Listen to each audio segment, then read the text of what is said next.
इस सेशन में मैंने आपके कुछ सवाल लिए हैं जो कमेंट में आए हैं, और इन सवालों को मैं आज एक्सप्लेन करूंगा, कोशिश करूंगा कि मैं आपको उसका सॉल्यूशन दे पाऊं। तो 3-4 बड़ा ही इम्पोर्टेंट क्वेश्चन पूछा गया है, उनकी चर्चा करूंगा। तो पहला जो सवाल पूछा है वो ड्रैगो कॉज करके हैंडल है उनका। ड्रैगो कॉज ने पूछा है, उन्होंने पूछा है कि सर मैं बहुत अच्छे से टीचिंग करता हूँ, मन लगा के पढ़ाता हूँ, मैं आरडी शर्मा भी ख़त्म कराता हूँ और एनसीईआरटी भी पढ़ाता हूँ, फिर भी बच्चे अच्छा रिजल्ट नहीं देते हैं। क्यों? क्योंकि वो घर में प्रैक्टिस नहीं करते हैं। तो ड्रैगो कॉज जो भी आपका नाम है, आपको मैं बता दूं कि आप अपना काम बहुत अच्छे से और बहुत ईमानदारी से कर रहे हो, और अपना काम आप अपनी ओर से अपना काम अच्छे ढंग से कर रहे हो, ये बहुत ज़रूरी है।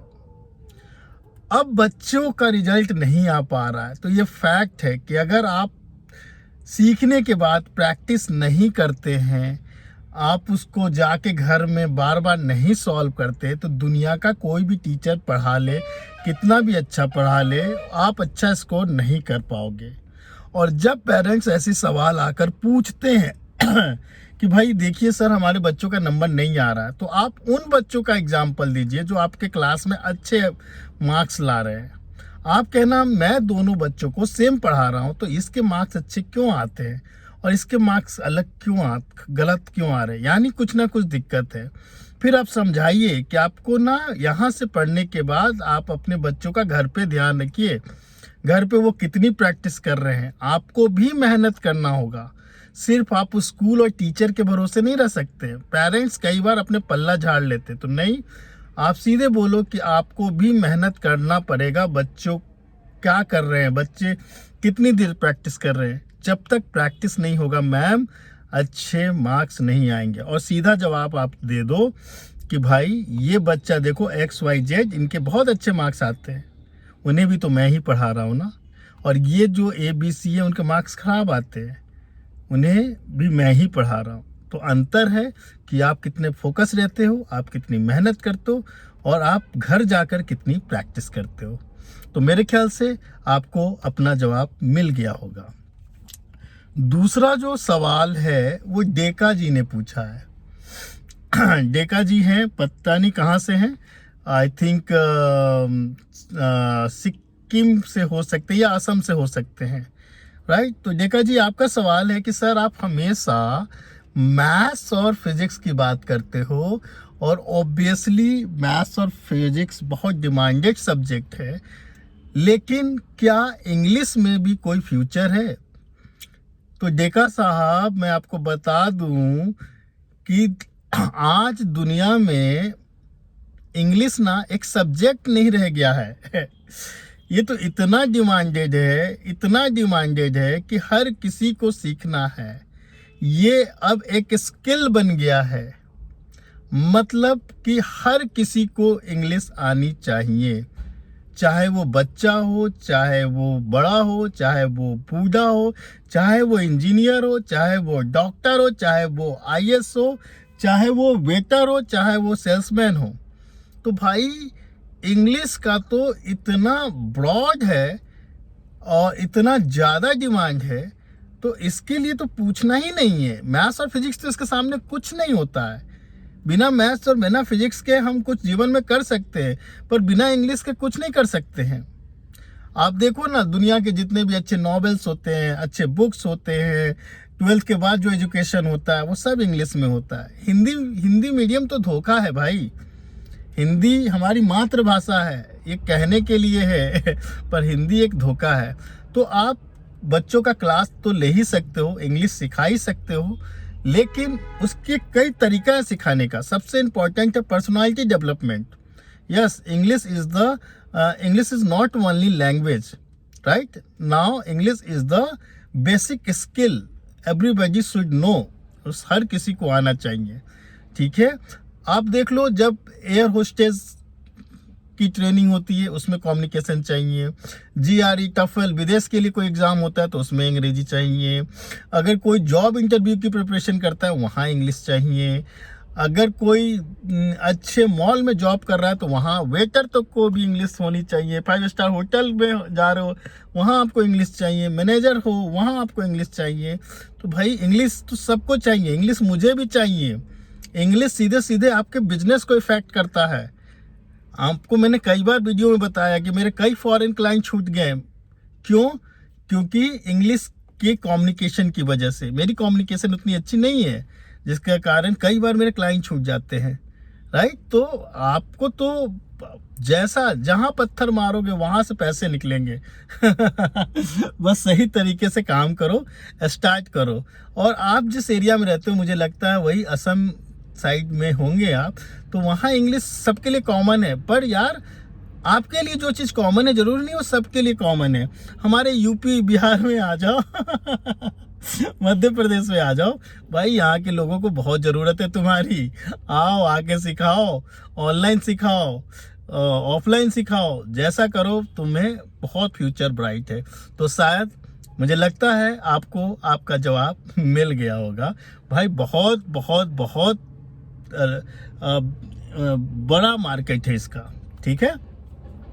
तीसरा सवाल जो है पूछा गया है और वो है मैथ पढ़ाओ 3707। हाँ, मैथ पढ़ाओ 3707 नाम उनका नहीं है लेकिन उनका जो आईडी है यही है, मैथ पढ़ाओ 3704 जो भी है, ठीक है। इनका सवाल है कि सर मुझे ना, मैं सिर्फ 200 या 300 रुपये फीस लेता हूँ, वो भी बच्चे नहीं देते हैं और कहते और कम में पढ़ाओ और 6-6 महीने तक फीस नहीं देते। तो मैं समझ गया हूँ, उन्होंने जगह मेंशन नहीं किया है। तो मैथ पढ़ाओ सबसे पहले आप अपना जगह मेंशन कर देते तो मेरे लिए और आसान हो जाता। मेरे ख्याल से आप किसी छोटे से गांव में पढ़ा रहे हो, छोटे से जिला में पढ़ा रहे हो। अगर जिला में पढ़ा रहे हो तो 150-200 बेटा बहुत कम फीस है। इसका मतलब तुम अपना स्टैंडर्ड बढ़ाओ। लोग तुम्हें 200-300 में भी नखरे कर रहे हैं, यानी तुम में कुछ कमी है। मेरे सारे वीडियो देखो, तुम अपना स्टैंडर्ड बढ़ाओ, ठीक है ना, शो ऑफ करो, ठीक है ना, थोड़ी सी चीज़ों को सुधारो, अपने पर्सनालिटी को थोड़ा ग्रूम करो, ठीक है। तो आप और ज़्यादा पेमेंट और फीस ले सकते हो। और अगर गांव में बहुत ही पिछड़े इलाके में पढ़ा रहे हो तो ठीक है ना। अगर तुम्हें लगता है कि 200-300 रुपये में तुम्हारी ज़िंदगी ठीक चल रही है, वहाँ खर्चे कम हैं, तो ठीक है करो। और ऐसे एरिया में फीस नहीं मिलते हैं टाइम से, क्योंकि इनकी इनकम खेती पे डिपेंड करती है कि गेहूं कटेगा तो फीस देंगे, चावल कटेगा तो फीस देंगे। तो ठीक है झेलो, यहाँ झेलना तुम्हारे लिए फ़ायदेमंद का।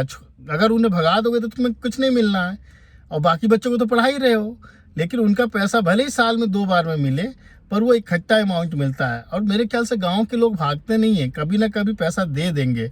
टीचर का पैसा कोई नहीं खाता है। पर मुझे जहाँ तक समझ में आ रहा है, थोड़ा सा सीखो, उसके बाद खुद को अपग्रेड करो। तुम गांव में ही खुद को अपग्रेड करो, थोड़ा अपने कपड़े उपड़े बदलो, थोड़ा जगह होगा ठीक करो, तब लोग तुम्हें फीस देंगे, ठीक है ना। थोड़ा बढ़ा करके फीस देंगे। और तुमने अपना एज भी मेंशन नहीं किया कि मैं बता सकूं, पता लगे मुझे कि कितना आपको एक्सपीरियंस है। तो ठीक है, मेरे ख्याल से आपको आपका जवाब मिल गया होगा। मुझे लगता है अभी आप खुद पे ज़्यादा काम करो, फीस भी बढ़ेगा और टाइम पे फीस भी मिलेगा। और नहीं मिलता है गाँवों में टाइम पे फीस, कोई दिक्कत नहीं है, एक ही बार साल में मिल जाता है। तो नेक्स्ट मेरा जो सवाल पूछा गया है वो हमारे एक बहुत प्यारे सब्सक्राइबर है एम कुमार। शायद वो भी टीचर ही हैं और किसी स्कूल में भी पढ़ाते हैं और साथ ही साथ ऑनलाइन क्लास भी लेते हैं। तो एम कुमार जी ने पूछा कि एक बार how to handle back benchers. तो उसमें सर ने बोला कि सर मैंने भी ऐसे ही एक बार बच्चों को थोड़ा सा बेइज्जत कर दिया था, थोड़ा उनकी बेइज्जती की थी। बेइज्जती का मतलब ज़रूरी है, थोड़ा उनको जो गैंग लीडर होते हैं उनको थोड़ा दबाना ज़रूरी होता है बातों से। तो सर ने बोला कि मैंने भी ऐसा ही किया था, पर वहाँ के प्रिंसिपल और कोऑर्डिनेटर ने फिर से उस बच्चे को वापस स्कूल में ले लिया क्योंकि फीस का लॉस हो जाता। तो एम कुमार जी, मैं पहले ही बोल चुका हूँ कि बाप न भैया सबसे बड़ा रुपया। ठीक है ना। ऐसी सिचुएशन मैंने भी कई बार झेला है। तो पहले आपके केस में बता दूं, देखिए आप एक स्कूल में टीचर हैं, आप सिर्फ एक टीचर हैं, तो मैनेजमेंट के डिसीजन में आप कुछ कर नहीं सकते। लेकिन मुझे पता है जब एक टीचर को साइड करते हुए बच्चे को फिर से वहाँ लाया गया, फिर से स्कूल में रख लिया गया, तो कहीं ना कहीं आपका ना डिसरिस्पेक्ट हुआ है। और स्कूल को कोई लेना देना नहीं है उस आपके रिस्पेक्ट से, मुझे ऐसा लगता है। तो कोई बात नहीं, चुपचाप काम करते रहिए जब तक कि आप अपना एक दूसरी जगह ना बना लें, जब तक आप खुद एक कोचिंग ऑनर ना हो जाएं, या जब तक आपको कुछ अच्छा इनकम सोर्स ना मिल जाए, तब तक आप बिल्कुल शांत होकर काम करते रहिए। कई लोग जोश में आके नौकरी छोड़ देते, नहीं, कभी नहीं। अच्छे मौके की तलाश करो, अपॉर्चुनिटी का वेट करो और खुद का बॉस बनो। इसीलिए मैंने जीवन में आज तक नौकरी नहीं की है, आज तक मैंने किसी स्कूल में नहीं पढ़ाया है। आज 10 साल मैंने खुद की कोचिंग में पढ़ाई, और अब मैं होम ट्यूशन लेता हूँ। और होम ट्यूशन एवरग्रीन काम है मेरा, जब कुछ नहीं रहता है तो उसको स्टार्ट करता हूँ, पैसे आने लगते हैं। लेकिन मैं खुद का बॉस हूँ। और मेरा जो पंच लाइन है हेम कुमार जी, मैंने आपको बोला था, मेरा जो पंच लाइन है, आई हेट ऑर्डर। मुझे ऑर्डर पसंद नहीं है। मुझे जो करना है वो मैं खुद करूँगा, जो मुझे अच्छा लगेगा मैं वही करूँगा। जिस तरीके से मुझे पढ़ाना पसंद है मैं उसी तरीके से पढ़ाऊँगा। आई हेट ऑर्डर, और शायद इसलिए मैंने कभी नौकरी नहीं की। तो आप बिल्कुल मौका, अपॉर्चुनिटी देखिए, और जैसे ही मौका और अच्छा अपॉर्चुनिटी मिलता है, आप स्कूल को टाटा बाय बाय कर दिए और आप आगे निकल जाइए। अगला और बहुत कॉमन सा सवाल है जो लगभग बहुत सारे लोग मुझसे पूछते हैं, वो है विजय पांड्या या पांड्या जो भी है, सॉरी विनय सिंह जी। तो विनय सिंह जी ने पूछा है कि सर आप रहते कहाँ हो, आप किस शहर में रहते हो। तो ये बड़ा कॉमन सवाल है, बहुत सारे बच्चे, बहुत सारे लोग इसको पूछते हैं, राइट। तो देखो, मैं रहता हूँ वहाँ जहाँ तुम मेरा ना आईडी देखो, मेरे चैनल का नाम देखो, उसमें मेरे शहर का नाम मेंशन है। मेरे ख्याल से अब तुम समझ जाओगे। तो आप मेरे सारे वीडियो देखते रहिए, आपको मेरे वीडियोस से बहुत फ़ायदा होने वाला है। मैं टीचरों के लिए भी वीडियोस बनाता हूँ, और आम लोगों के लिए भी वीडियोस बनाता हूँ। जो टीचर को तो आना ही आना चाहिए, सबको आना चाहिए, वो ऐसे टॉपिक पे मैं बात करता हूँ। और ऐसे टॉपिक को सुनने के बाद, देखने के बाद, अगर आपके मन में कोई सवाल आता है तो आप पूछिए मुझसे, कमेंट कीजिए, मैं आपके सवालों का जवाब जरूर दूंगा। मेरे ख्याल से अभी तक सबका जवाब मिल गया होगा। So tata bye bye, take care, और हाँ, कमेंट जरूर कर देना, सब्सक्राइब जरूर कर देना। Bye bye bye.